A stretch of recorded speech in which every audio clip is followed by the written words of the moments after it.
ವಿಜಯಪುರದಲ್ಲಿ ಭೀಕರ ಅಪಘಾತವಾಗಿದೆ ಎನ್ನುವಂತಹ ಮಾಹಿತಿ ಸಿಗ್ತಾ ಇದೆ. ವಿಜಯಪುರದಲ್ಲಿ 2 ಕೆಎಸ್ಆರ್ಟಿಸಿ ಬಸ್ಗಳ ಮಧ್ಯೆ ಡಿಕ್ಕಿ ಆಗಿದೆ. ಸ್ಥಳದಲ್ಲಿಯೇ 3 ಪ್ರಯಾಣಿಕರು ಸಾವನ್ನಪ್ಪಿರಬಹುದು ಅನ್ನುವಂತಹ ಶಂಕೆ ವ್ಯಕ್ತವಾಗ್ತಾ ಇದೆ. 10ಕ್ಕೂ ಹೆಚ್ಚು ಪ್ರಯಾಣಿಕರಿಗೆ ಗಂಭೀರ ಗಾಯವಾಗಿದೆ. ವಿಜಯಪುರ ತಾಲೂಕಿನ ಮದಭಾವಿ ಕ್ರಾಸ್ ಬಳಿ ಈ ಆಕ್ಸಿಡೆಂಟ್ ಸಂಭವಿಸಿರುವಂತಹದ್ದು. ಸ್ಥಳಕ್ಕೆ ಎಸ್ಪಿ ಋಷಿಕೇಶ್ ಅವರು ದೌಡಾಯಿಸಿದ್ದಾರೆ. ಸ್ಥಳ ಪರಿಶೀಲನೆಯನ್ನು ಮಾಡಿದ್ದಾರೆ. ತತ್ಕ್ಷಣಕ್ಕೆ ಗಾಯಾಳುಗಳನ್ನು ಜಿಲ್ಲಾಸ್ಪತ್ರೆಗೆ ಶಿಫ್ಟ್ ಮಾಡುವಂತಹ ಕೆಲಸ ಆಗಿದೆ. ನೀವು ಕೂಡ ವಿಜುವಲ್ಸ್ ಅನ್ನು ಗಮನಿಸ್ತಾ ಇದ್ದೀರಿ.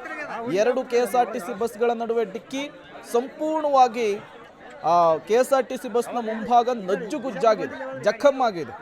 ಆ 2 ಬಸ್ಗಳನ್ನು ಬೇರ್ಪಡಿಸಲಿಕ್ಕೆ ಪೊಲೀಸರು ಮತ್ತು ಸ್ಥಳೀಯರು ಹರಸಾಹಸ ಪಡ್ತಾ ಇರುವಂತಹ ವಿಜುವಲ್ಸ್ ಅನ್ನು ನೀವು ಗಮನಿಸ್ತಾ ಇದ್ದೀರಿ. ದೊಡ್ಡ ಆಕ್ಸಿಡೆಂಟ್ ಆಗಿರುವಂತಹದ್ದು. 3 ಜನ ಸಾವನ್ನಪ್ಪಿರಬಹುದು ಅನ್ನುವಂತಹ ಶಂಕೆ ಪ್ರಾಥಮಿಕ ಮೂಲಗಳಿಂದ ಸಿಗ್ತಾ ಇದೆ.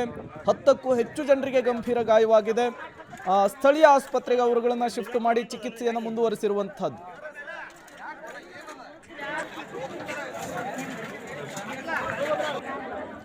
ಮತ್ತಷ್ಟು ಡೀಟೇಲ್ಸ್ ಅನ್ನು ಕೊಡ್ತಾರೆ ನಮ್ಮ ಪ್ರತಿನಿಧಿ ಪುರುಷೋತ್ತಮ್, ದೂರವಾಣಿ ಸಂಪರ್ಕದಲ್ಲಿ ಜಾಯಿನ್ ಆಗಿದ್ದಾರೆ. ಪುರುಷೋತ್ತಮ್, ಈ ಆಕ್ಸಿಡೆಂಟ್ಗೆ ಕಾರಣ ಏನು, ಜೊತೆಗೆ ಪ್ರಯಾಣಿಕರಿಗೆ ಪರಿಸ್ಥಿತಿ ಹೇಗಿದೆ ಅಂತ ಈಗ? ಪ್ರೇಮ್ ಅನ್ನೋದ್ರೆ ಪ್ರಮುಖವಾಗಿ ಒಂದು ಬಸ್ ಏನು ಅಂತಂದ್ರೆ ವಿಜಯಪುರದಿಂದ ಸಿಂದಗಿ ಕಡೆಗೆ ಪ್ರಯಾಣ ಬೆಳೆಸ್ತಾ ಇದ್ರು. ಇನ್ನೊಂದು ಸಿಂದಗಿ ಕಡೆಯಿಂದ ವಿಜಾಪುರಕ್ಕೆ ಬಸ್ ಬರ್ತಾ ಇತ್ತು. ಆ ವೇಳೆ ಏನು ಅಂತಂದ್ರೆ ಮುಖಾಮುಖಿ ಡಿಕ್ಕಿ ಆಗಿದಾವೆ. ಏನೋ ಒಂದು ರಭಸದಲ್ಲಿ ಇಬ್ರು ಕೂಡ ಹೈ ಸ್ಪೀಡ್ ನಲ್ಲಿ ಇದ್ರು. ಜೊತೆಗೆ ಏನು ಅಂತಂದ್ರೆ ಓವರ್ಟೇಕ್ ಮಾಡಿ ಹೋಗುವಾಗ ಈ ರೀತಿ ಒಂದು ಮುಖಾಮುಖಿ ಡಿಕ್ಕಿ ಆಗಿದೆ ಅನ್ನೋದು ತಿಳಿದು ಬಂದಿದೆ.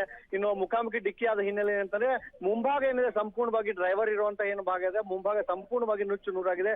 2 ಬಸ್ಗಳು ಕೂಡ ಸಂಪೂರ್ಣವಾಗಿ ಜಖಂಗೊಂಡಿವೆ. ಇನ್ನು ಸದ್ಯಕ್ಕೆ ಬಂದಂತ ಮಾಹಿತಿ ಪ್ರಕಾರ ಏನಂತಂದ್ರೆ 3 ಜನರು ಏನು ಮೃತಪಟ್ಟಿರುವಂತಹ ಶಂಕೆ ವ್ಯಕ್ತ ಆಗಿದೆ. ಇನ್ನು ಸ್ಥಳದಲ್ಲೇ 2 ಮೃತಪಟ್ಟಿದ್ದಾರೆ ಕೂಡ ಶಂಕೆ ವ್ಯಕ್ತ ಆಗಿದೆ. ಇನ್ನು 10ಕ್ಕೂ ಹೆಚ್ಚು ಜನರಿಗೆ ಸಣ್ಣ ಪುಟ್ಟ ಗಾಯಗಳಾಗಿದ್ರು ಮತ್ತು 2 ಗಂಭೀರ ಗಾಯಗಳಾಗಿದ್ರು ಕೂಡ ತಿಳಿದು ಬಂದಿದೆ. ಏನು ಗಾಯಗಳಿದ್ರೆ ಎಲ್ಲರೂ ಕೂಡ ಏನು ಅಂತಂದ್ರೆ ಈಗ ಜಿಲ್ಲಾಸ್ಪತ್ರೆಗೆ ರವಾನಿಸಲಾಗಿದೆ ಅಂತ ಹೇಳ್ಬೋದು.